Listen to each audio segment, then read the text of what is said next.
नमस्कार दोस्तों, स्वागत है आपका हमारे चैनल में जिसमें हम मैनेजमेंट, मोटिवेशन और लीडरशिप की बातें डिस्कस करते हैं, कुछ नया सीखने की कोशिश करते हैं।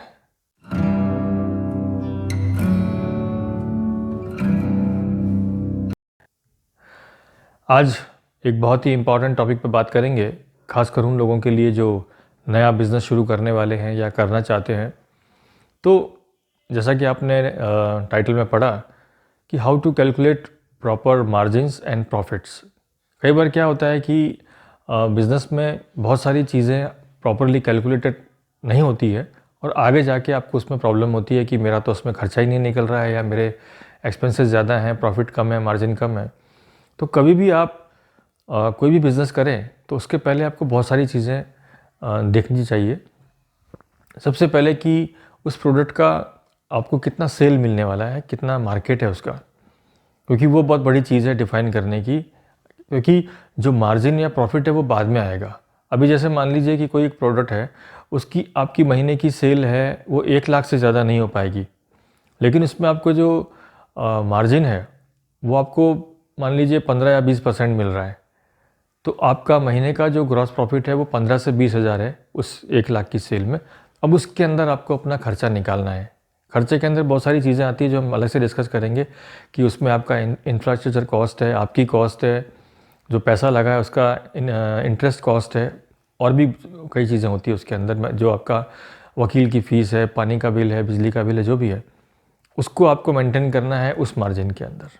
फिर आपका प्रॉफिट कैलकुलेट होगा, वो खर्चा निकालने के बाद जो बचेगा वो आपका प्रॉफिट कहलाएगा। लेकिन कई बार जैसा आपने देखा कि कोई ऐसा प्रोडक्ट आपको मिल रहा है जिसकी सेल है मान लीजिए कि 25 लाख महीने की, लेकिन उसमें आपको वो सिर्फ 5% देंगे। लेकिन आप देखें कि वो 25 लाख का 5% यानी कि महीने का 1.25 लाख होगा।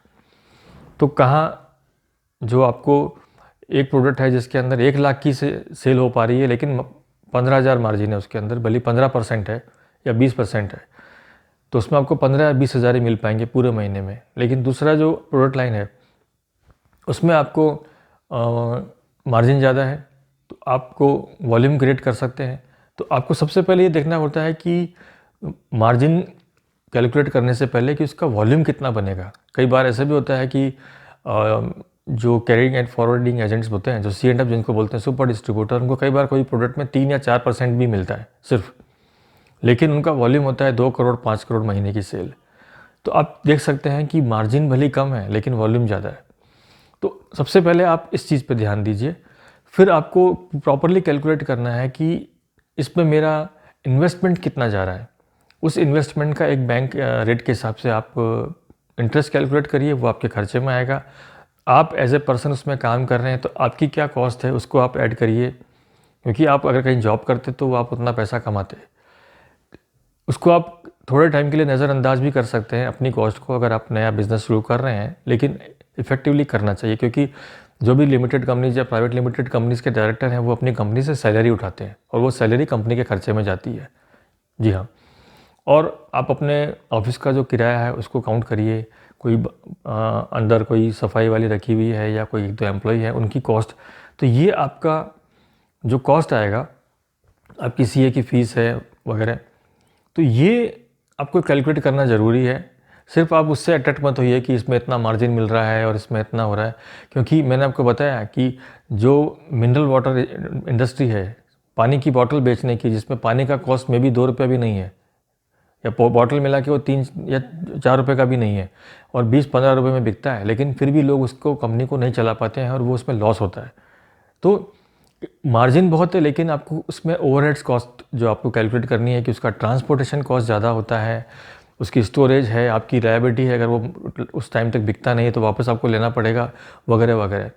तो बिज़नेस करना इतना आसान नहीं है जितना कि कई बार आपको ऐसे बोल दिया जाता है कि ये कर दीजिए, वो कर दीजिए, इस तरह से ये हो जाएगा। वो सिर्फ आपको एक जो बोलते हैं ना ग्लैमराइज पिक्चर दिखाते हैं जो मार्जिन्स की, वो प्रॉफिट नहीं है, वो मार्जिन है सिर्फ। क्योंकि प्रॉफिट निकलेगा जब आपका खर्चा निकाल दिया जाएगा पूरा, उसके बाद जो बचेगा वो आपका प्रॉफिट है। तो आप कोई भी चीज़ को करने से पहले जंप मत करिए कि किसी ने बोल दिया अरे ये स्कूल खोल दीजिए, ये बच्चों का ये खिलौनों का बिज़नेस कर लीजिए, ये कर लीजिए, इसमें इतना मार्जिन है। मार्जिन तो है भाई साहब, लेकिन ये खर्चे निकालने के बाद तो मेरे पास कुछ बचा नहीं, उल्टा किराया घर से देना पड़ रहा है मुझे। तो आपको बहुत ही प्रॉपर तरीके से इन चीज़ों को सोचना है, क्योंकि मैंने देखा है कि बहुत सारे लोग बिज़नेस शुरू कर देते हैं और बाद में फिर वो कॉम्प्लिकेशन शुरू होते हैं कि भैया हमको तो इतनी सेल ही नहीं मिल रही है जितना हमारा खर्चा निकल सके, या प्रोडक्ट की मार्केट ही नहीं है इतनी, या हमने प्रॉपरली कैलकुलेट नहीं किया, इसमें मुझे तो कुछ बचता ही नहीं है, महीने में जितना थोड़ा सा बचता है उससे ज़्यादा तो अच्छा मैं कहीं जॉब ही कर लेता, प्रोडक्ट का मार्केट बन नहीं पा रहा है, वगैरह वगैरह। तो एक स्मार्ट बिजनेस पर्सन जो होता है वो बहुत ही प्रॉपर तरीके से सब चीज़ों को एनालाइज करता है, सोचता है, प्रोडक्ट की साइकिल बनाता है। प्लस आपको ये भी देखना है कि वो कंपनी से जिसका भी आप बिज़नेस कर रहे हैं या जो भी है उसका आपका प्रॉपर एग्रीमेंट होना चाहिए। कल को आप मार्केट को डेवलप करेंगे और पता चला कि कंपनी ने दूसरे 2 डिस्ट्रीब्यूटर बना दिए हैं या आपसे अननेसेसरी डिमांड कर रहे हैं कि हमको इतना पैसा दीजिए, इतना डिपॉजिट दीजिए, इतना माल ले लीजिए, तो अल्टीमेटली क्या होता है, कई बार वो कंपनीज माल डंप करके आपके ऊपर डाल देती है, वो अपना पैसा ले लेती है टाइम पे, मार्केट से आपको पैसा नहीं आ रहा है, माल आपका ख़राब हो रहा है, माल बिक नहीं रहा है। बहुत ही स्मार्टली चीज़ों को हैंडल करिए, क्योंकि कई बार इतनी ज़्यादा बिगड़ जाती है कि वापस आप उसको हैंडल कर ही नहीं सकते, फिर आपका वो नुकसान होता है और आप लाइफ में एक बहुत बड़ी अपॉर्चुनिटी खो देते हैं, क्योंकि वो पैसा आपको दूसरी जगह अच्छी जगह काम में आ सकता था। तो हमेशा कोई भी तरह के प्रलोभन में मत आइए कि ये इतना मार्जिन है, ये इतना मार्जिन है। मैंने बताया ना कि जो प्रोडक्ट 2 रुपये का है उसको आप 20 रुपये में बेच रहे हैं, फिर भी आप प्रॉफिट नहीं कमा पा रहे हैं। कई बड़ी सारी कंपनीज़ हैं, क्यों? क्योंकि उसमें ओवरहेड्स ज़्यादा हैं, एक्सपेंसेस ज़्यादा हैं, इन्वेस्टमेंट ज़्यादा है। तो आपको इन चीज़ों पे प्रॉपरली ध्यान रखना है और फिर अपने बिज़नेस को एक अच्छे तरीके से काम करके आगे बढ़ाना है। बाकी कई टॉपिक्स हैं जिसमें मार्केटिंग है, मैनेजमेंट है, वो चीज़ें हमने अलग से उस पर वीडियोज़ बनाए हैं, वो भी देखिए कि कैसे आप प्रोडक्ट को, अपने बिज़नेस को आगे बढ़ा सकते हैं, अपने एरियाज़ में, नए नए एरियाज़ में वर्क करके अपनी सेल को बढ़ा सकते हैं और एक अच्छे सिस्टम के साथ एक प्रॉफिटेबल बिज़नेस को मेंटेन कर सकते हैं। कोशिश ज़रूर करिए।